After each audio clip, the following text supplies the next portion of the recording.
guys, and welcome back to our podcast, Vital You. I'm Maya. I'm Viola, and today we will be looking into running. We will be talking about our own experiences, some running tips, our favorite gear, and some running tips for the beginners. So, to start off with our own experiences, I started running about a year ago.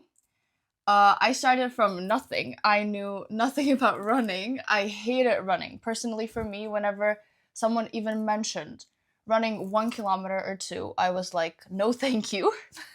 And then my dad, he pushed me into this whole journey, and he was like, you have to start because it's very fun. Because my whole family, my mom and my dad, everyone they run, and they were like, come and join us. And I was like, okay, well, let's try it. So first I always started to run a shorter distance, like 2 kilometers, 3 kilometers. And after each run I was like so tired. But then slowly moving on, I started running 5 kilometers.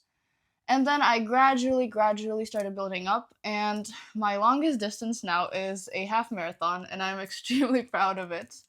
And that's why I pressured Viola into it too.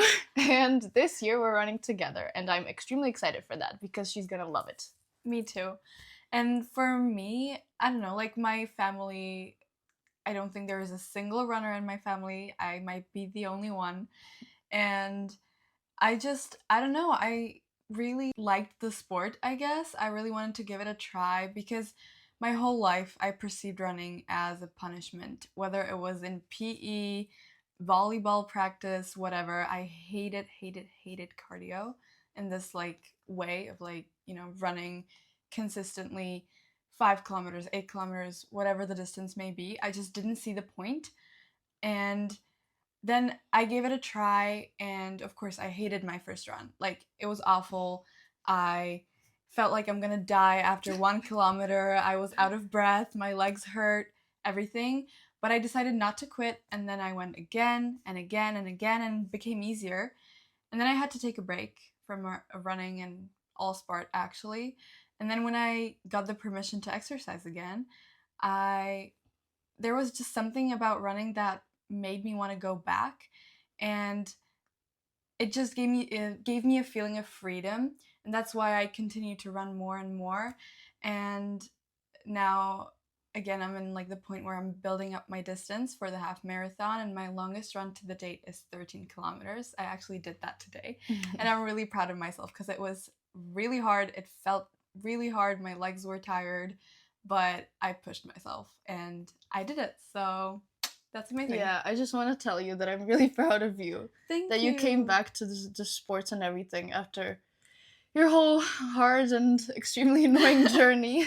I think we did mention this in the first episode. Yeah, we did. So yeah, it was very hard for Viola. Everything was extremely tiring and painful for her.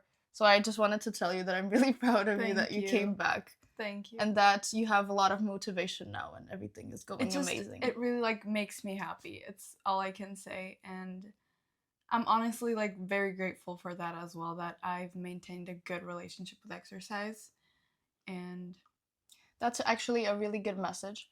That's when I started running, I felt as running was something extremely hard and something that I didn't even look forward to. I felt that it's as you mentioned, it's like a punishment or something that I just needed to do, and I didn't really feel like it's something like an experience. Every time every time I go running, it's like a new experience for me. Even though so true, even though I run the same distance or have the same track, it's a new experience. Either the weather or the people I'm running with, it's just always brings so much joy for me. So even that's a beautiful tip for you. Just don't look at running or just sports in general as something that you just have to do. You have to view sports as enjoyment and something that you look forward to. It is a gift to move your body. Exactly. And you just gotta find a way that you enjoy. And I don't care if that is Pilates or running or yoga. I don't care. It has so many benefits beyond just the physical. And as Maria said, it is always an experience, and I think that applies to any sport. And I every single day that I know that I'm gonna do, I don't know, strength training or go for a run, I'm always excited.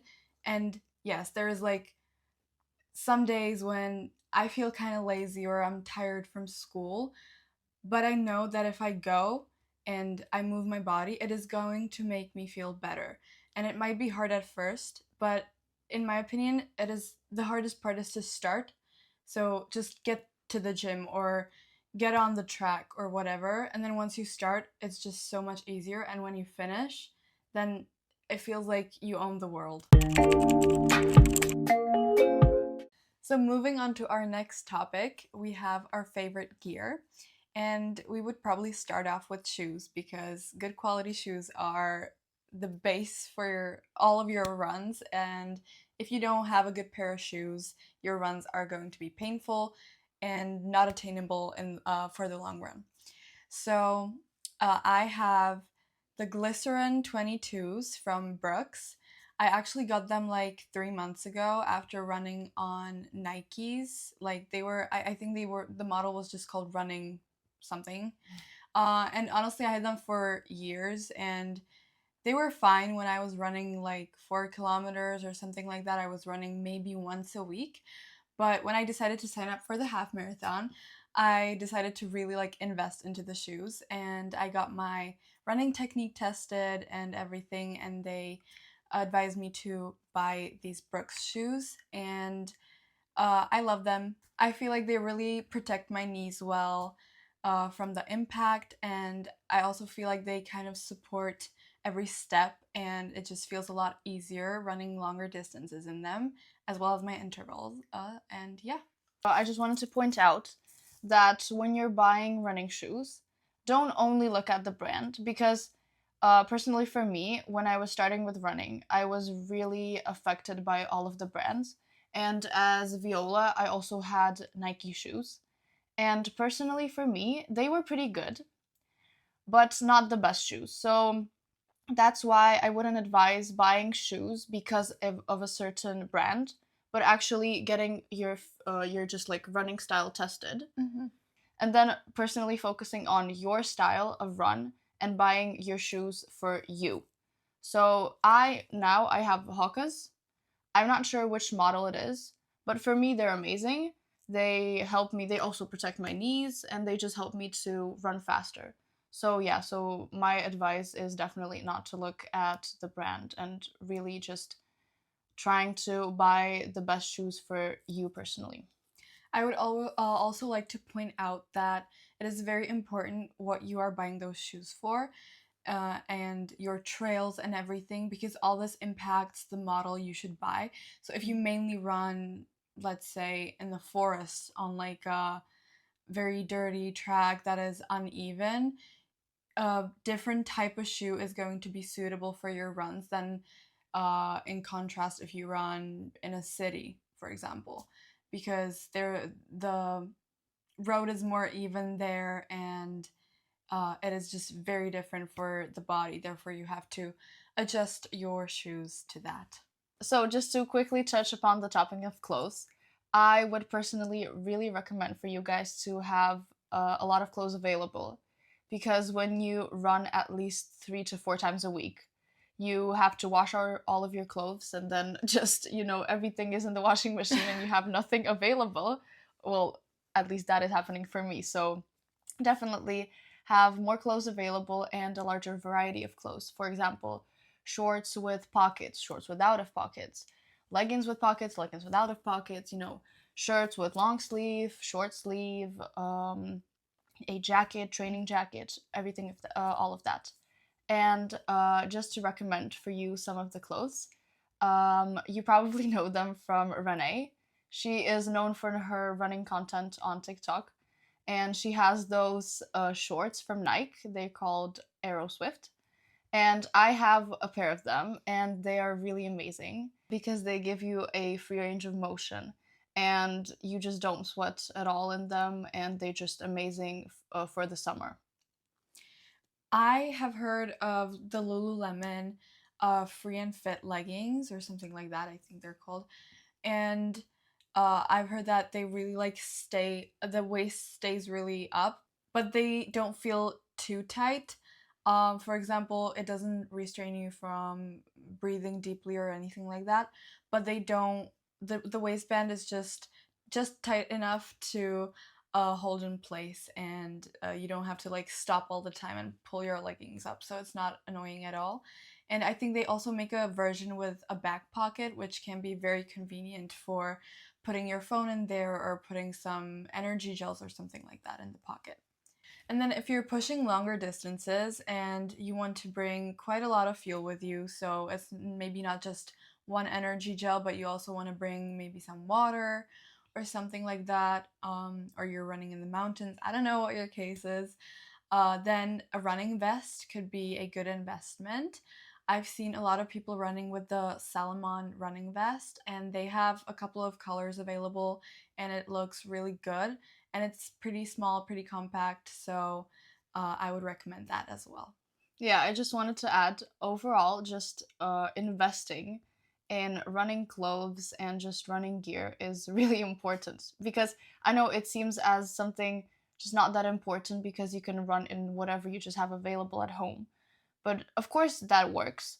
But if you're actually training like a professional or trying to train like a professional, we really recommend investing in those things because it'll really help you either elevate just your looks and but also just elevate your experience and the way you feel when running. So now for the apps for running, either you could use just the Apple Watch. My sister has them and they're amazing. They have everything there. You have the breathing there. You can just track all of your runs and everything is available there. But for me personally, I have the Garmin watch and I love it because first of all, it's waterproof, so you can use it even for swimming. It's amazing for everything. And second of all, I have a band around my rib cage, and it tracks my heartbeat. And I have it connected to my Garmin's, and that's how I basically see my heartbeat. And that is it's just very useful to because I think that the watch does this too, but it's not that precise because the Apple Watch measures it from the artery, and of course that is precise, but not that precise as the band. And for the apps, I would personally recommend either a Strava app. You can also, a really good thing there is that you can create a team, and all of the people from the team can post their runs there. So that is really cool that you can see other people's runs and put some likes there, put some kudos there. It's not likes, it's kudos. And also connected to the Garmin watch, there is also an app where you can see all of the statistics of your run and just everything in detail there. And I use the Adidas running app because I don't know, it just was the first app I ever downloaded for some reason to track my runs, and I personally find it pretty easy to operate with, and it's all really like clean. Again, you can make your profile open or private, so either all people using the app can see your runs and you can maybe connect more to the community, or you can just make it private and make a couple of friends on the app, and then you can kind of interact with each other's runs. And it measures the distance, cadence. You can log in like how much you drink during the run. There's like so much you can do for free, and then there is also like a premium version of it. So if you pay a small subscription fee, you can add even more things and more informations about your runs, which I find really cool. But I have the free version and it's perfectly okay. And then I also actually have the Nike Run Club app, which I have my half marathon training plan on. So I follow the plan from there, because unfortunately on the Adidas app, you would have to pay for any plans. And on the Nike Run app, it's just for free. So that's why I downloaded that. And I like both apps. Just for the regular logging of my runs, I use the Adidas. Yeah, and a cool feature of the Adidas app is that it also offers you some running clubs that you can join. It's based off the city where you live. So basically, we live in Prague, so we just pinpoint the location where we live, and then it offers us all of the running clubs that we can go to, and it's just like a new opportunity for us to meet new people, especially like the people that like running, and just connect with all of the community. For people who are getting more serious with running or they're wanting to sign up for a race or something, we would definitely recommend having a solid training split. And also, I want to pinpoint and highlight that it is not only important to run, but if you're running a lot, it is very important to combine with some sort of strength training and a lot of stretching to prevent injuries and overall just make you stronger and elevate the running experience itself. So for my half marathon training, I'm really focusing on running at least 4 times a week because I also play beach volleyball. So I'm just trying to, connect everything together and have at least one day for recovery. Of course, maybe one day is not enough, but I feel like my volleyball trainings are not that intense, so I take them as recovery. So basically, I have 2 runs that are longer. For me, my longer distance is about 10 to 12 kilometers. So I do that 2 times a week, and when I run the longer distance, I don't pressure myself into the pace. So I just keep it, simple, like 6 to 6:30. That's because that's my basically like my rest or usual pace. Then I focus on some intervals. So either I do intervals that focus on me running faster. So either I choose a hill or I choose some just like a distance, and I just do 5 to 10 times like sprinting through it, and then taking some rest between this. Or I actually did it today. It's basically a run where you really focus on your heartbeat. I was doing the run where you have to run for 2 minutes, like a faster tempo, and your heartbeat has to reach the point of 160. And then in the next 2 minutes, your heartbeat has to drop to 130. And I did this 10 times. And this doesn't really focus on your running, but it really focuses on your heart. And by focusing on your heart, later when you're running the actual like race or whatever you're running, it really helps you not your heart rates to like peak, because then it's just not gonna work. So for my split, I usually run like 3 times a week, and then I do about 2 times a week strength training in the gym. So focusing on one day on the legs, one day on the upper body, because we still want to keep it in balance. And then I love Pilates as well, so I do that once a week, and then one day of the week. Usually Sundays, I just do nothing. I only like go for a walk or something just to feel good, get some fresh air. But I let my muscles recover, and I stretch a lot on Sundays because I just find it really helps me to stick to the rest of the week and like train in a high quality. And so my first run of the week is usually just a recovery run. Sometimes I even combine it with a little bit of maybe like core training or something. It is between 30 to 45 minutes. I don't really pressure myself with the pace. It is just to kind of um, actively recover my legs. And again, it helps to prevent injury and just kind of keep you in the flow with running. Then the second run of my week is going to be again some intervals, as Maria said. I don't really have a device to um, precisely track my heart rate, so I just follow either some kind of interval split on from TikTok, or I just get it from my Nike Run Club app, and it's usually just uh, either it's like 1 minute fast, hard pace, and then 2 minutes of just recovery pace, and do that 10 to 20 times. Or if I'm feeling a little more creative, I might do like pyramids. So you're gonna do 200 meters at a very, very hard pace. For me, that would be maybe 15 kilometers per hour. It's like a full on sprint, sprint, sprint. Then you take a couple of minutes maybe like a walking break or something. Then you do 400 meters at like 14 kilometers per hour, then 800 meters at like 12 kilometers per hour, 1 kilometer at like 11.5, depends on what your normal pace is. And then you go down the pyramid, so you do 800, 400, 200, all at the same pace as you did previously.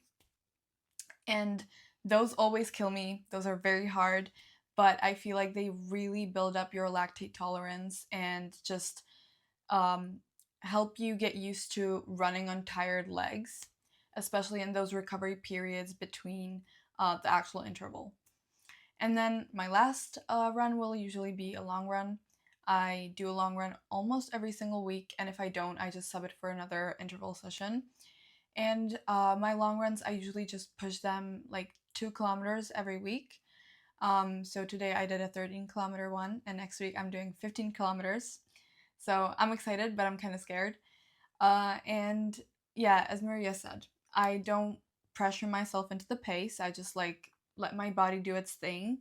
But I always try to remind myself that what is important about this run is to finish the distance you've set for yourself, and the time is not as important because you improve your time with those intervals as your kind of heart rate gets up and your VO2 max gets improved and your lactate tolerance gets improved, and that has an impact on how fast you run on your other runs.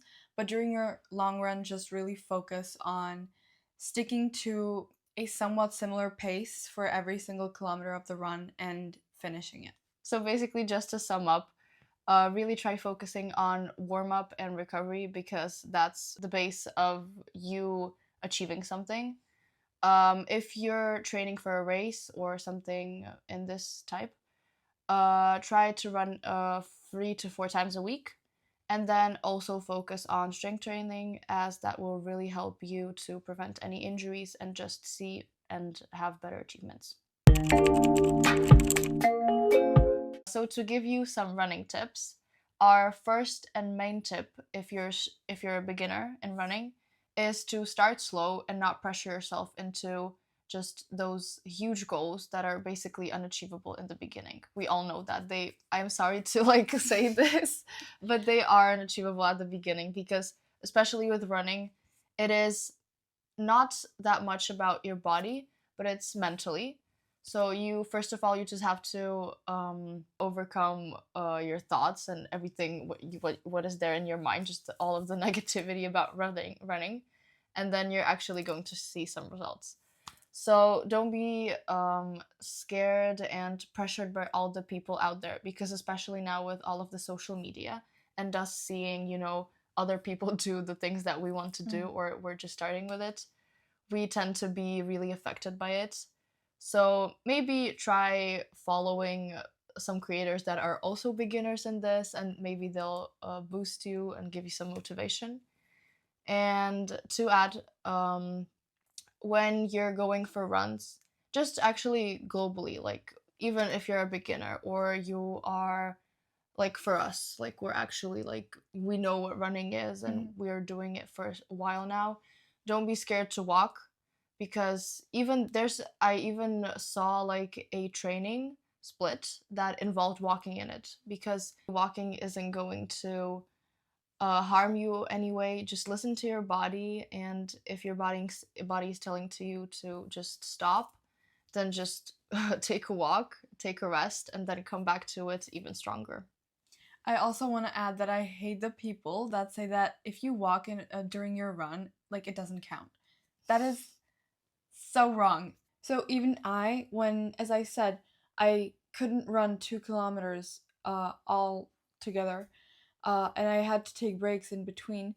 So it's completely fine.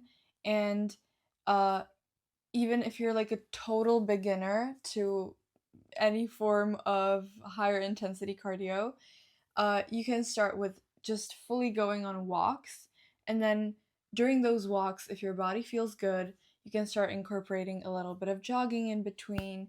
And then from a walk, you can fully jump into a 30-minute jog once a week. Then you can make that twice a week.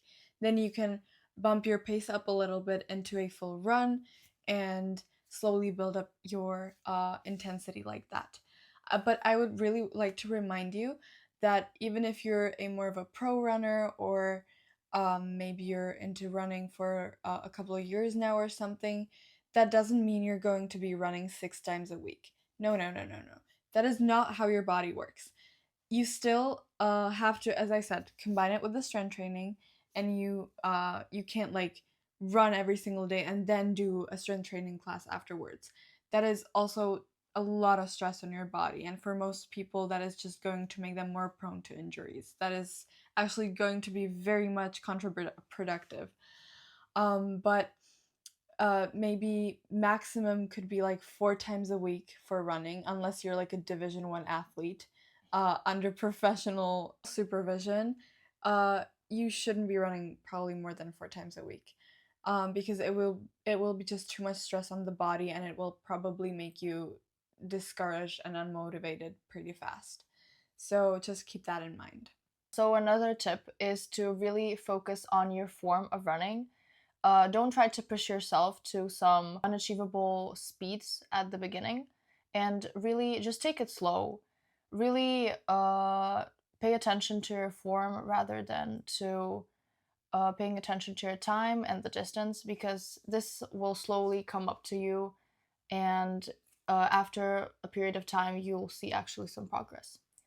And another tip for you, just to, forget about the running and focus on something else, is to start running in some run clubs or with your friends. For example, I run with my dogs, or I just sometimes run with Viola, and it really helps me to stop thinking about running and just put my mind to something else, just forgetting about the fact that you're actually running and moving your body and moving your thoughts to something more positive, like talking to your friend or just focusing on your talks. So an important point to mention: you really have to focus on your diet and hydration when you're starting to run, or just in general when you're doing sports.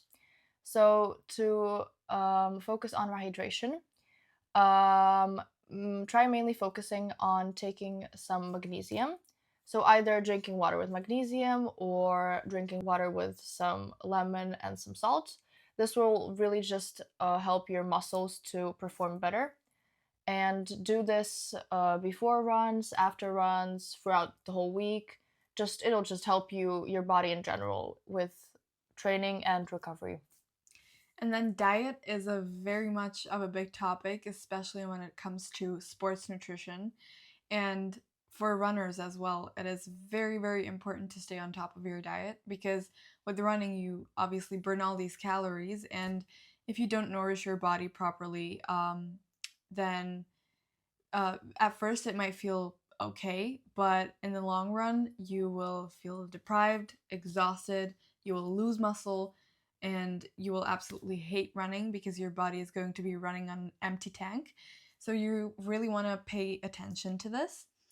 And uh, for your early morning runs that are shorter, they're up to 45 minutes ish, it is not essential for you to fuel with food.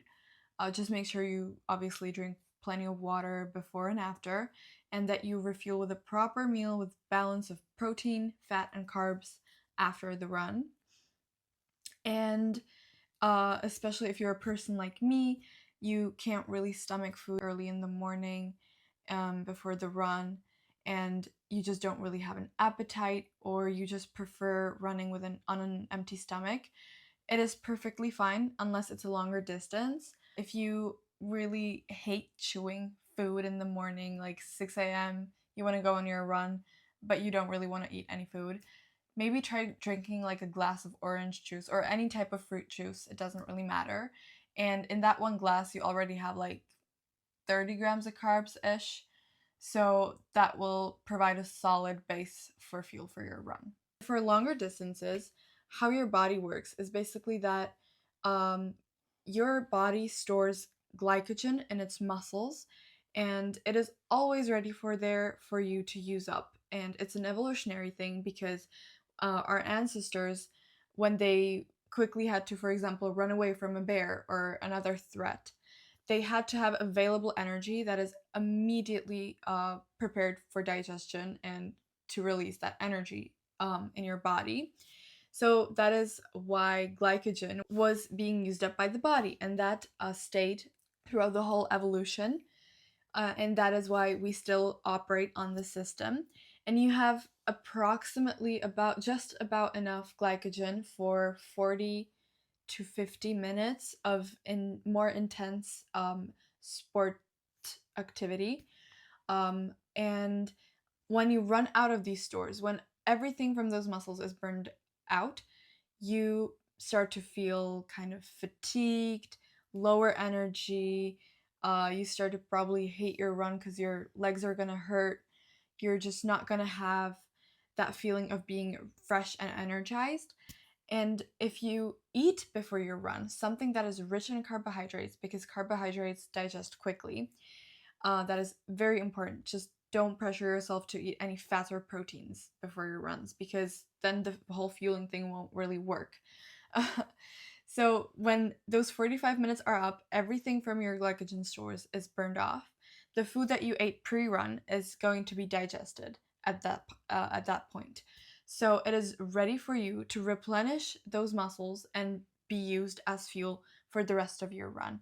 And that is exactly why some people who run very long distances, like half marathons, marathons, or even ultra marathons, they take these gels with them because it is easy to kind of give your body energy during like a marathon. You probably won't stop for a bagel, or something rich in carbs. You really want something that is super easy to stomach, and that is why gels are or have been invented, because you just suck it up and it gives you pretty much immediate release of energy, because it's just simple glucose that is very quickly converted into glycogen. For some specific meal ideas for your longer runs, as we said, you want to really focus on carbs. Yeah, so for example, before a run, you would usually eat a smaller meal. So I would recommend eating a banana and combining it with some peanut butter, or an apple with the peanut butter, or for example, just a toast that is rich in carbs with marmalade and peanut butter. Because peanut butter, it contains all of the sugars, as Viola said before, that are going to be used up, and bananas, apples, and toast, they have the carbs that you'll be needing. If you're running a larger distance, for example a half marathon, I would recommend eating maybe some spaghetti or some potatoes that will just digest quickly and convert into those carbs and those sugars that your body is going to be needing for the run. And of course, after the run, you don't want to be taking the carbs in because you basically just release them. So after the run, you're trying to focus more on some vitamins and some minerals. So, for example, some protein, some fiber, magnesium, that is really going to help your body to recover and just, take up those useful vitamins that your body needs. Actually, Viola knows more on this topic. So, what are like some like vitamins or minerals that you would recommend? So definitely once you come back from a sweaty run, you've released loads of sodium, mainly sodium, because that's why your sweat is salty, because it has a lot of sodium. And a very easy, low cost way to replenish your sodium stores and some other electrolytes is to add a little bit of extra salt on top of your post run meal, or to add a little bit of salt into your water, because it is just such an accessible way to add a little bit of extra salt. And I know that probably from diet culture, you've been told to use as least salt as possible because salt is bad for you, and etc., etc., etc. But if you're sweating a lot, salt is actually very essential to keep your body in a good, energized, hydrated state. For vitamins, I would definitely recommend vitamin C, because not only is it good for your immune system, but it also helps to recover muscles and get them ready for your next workout. Good sources of vitamin C are obviously almost any types of fruits. You can try just eating an orange after your run with like your post-run breakfast or something that has, I think, like 70 to 100% of your vitamin C intake. Or with your water, you can add a little bit of lemon juice and that salt that I talked about before. Or you can actually invest a little bit into full-on electrolyte packets. They have become very, very popular on the social media as of like the last 2 years. I actually don't buy any electrolytes specifically, but I'm sure that you can find a lot of information online about them. Just when you're buying some, make sure that they're scientifically proven to have a good balance of all different minerals and those, electrolytes basically, and that it is not just some kind of scam with the wrong proportions. So yeah, just basically to sum up, before the run, try to focus more on some carb intake and drinking a lot of water with magnesium in order for your muscles to work better. And after the run, try eating some vitamin C, drinking water, and focusing on some vitamins and proteins and fiber. So for you to make running more enjoyable, we have a few tips for you. So the first tip, I probably mentioned that before, is for you to find a running club or just find people that you can run with, because that is just going to help you stay motivated in the beginning and even throughout your whole running journey. But also just it will help you to put your mind away from the fact that you're actually running and you're doing the movement that you could have connected with negativity, and just refocus on something better, something positive, and that are your friends and just the whole running community. um and of course, connected to this topic, trying to choose a good playlist with good music or just a podcast that could just distract your mind from the fact that you're running, and just move all your thoughts to something else. So for example, for me, I love to choose a good playlist with some music that is actually like fun and enjoyable for me, or just listening to a podcast about whatever I'm interested into. And it always helps me to stop thinking about the running and just refocus my mind on something else. And that helps me to get through my tough runs better and easier. Another great way to spice things up is to switch up your routes, especially for long runs, because it can get a bit boring and tiring just running the same 5 kilometer circle over and over and over until you have like 15 kilometers. Like, at least for me, that would be absolutely horrifically boring. So I love to find new creative routes that I can run, especially on those long runs, where I can focus on the scenery around me and exploring a new neighborhood, the buildings around me, and focus on that rather than on maybe some pain at the end of my long runs that I might be feeling, and the exhaustion. It really helps to keep you going. And actually, this morning I did this. Sometimes, if I feel a little stuck with my training, I really like to kind of end my run with some type of treat. So today I ran to my favorite bakery where they make the best cinnamon rolls, I swear. And the whole run, I was just thinking about how I'm going to enjoy that cinnamon roll after. And I finished my run, I got my cinnamon roll, and I was freaking happy, and I had that dopamine release. And this will basically rewire your brain to connect something uncomfortable with something that is very much satisfactory to your body. This helps to refocus the brain and keep you accountable and motivated. I just wanted to add that it always helps to have something positive at the end of something hard and maybe not that easy for you. So even just, going to your favorite bakery or meeting your friends or, going to your favorite restaurant or just to a good place, it will always just refocus your mind, and it will always help you to go for the running journey easier. And for you to see, it's all about your mind. So running, it's of course it's about your form, it's about your physique and about your technique, but mainly and in the beginning, it's always about your mind. and trying to explain to your brain that running is actually not that bad. So, all of these tips will really help you to start viewing running as something positive and something uplifting. Thank you guys so much for spending time with us, and we're excited to see you next time, hopefully.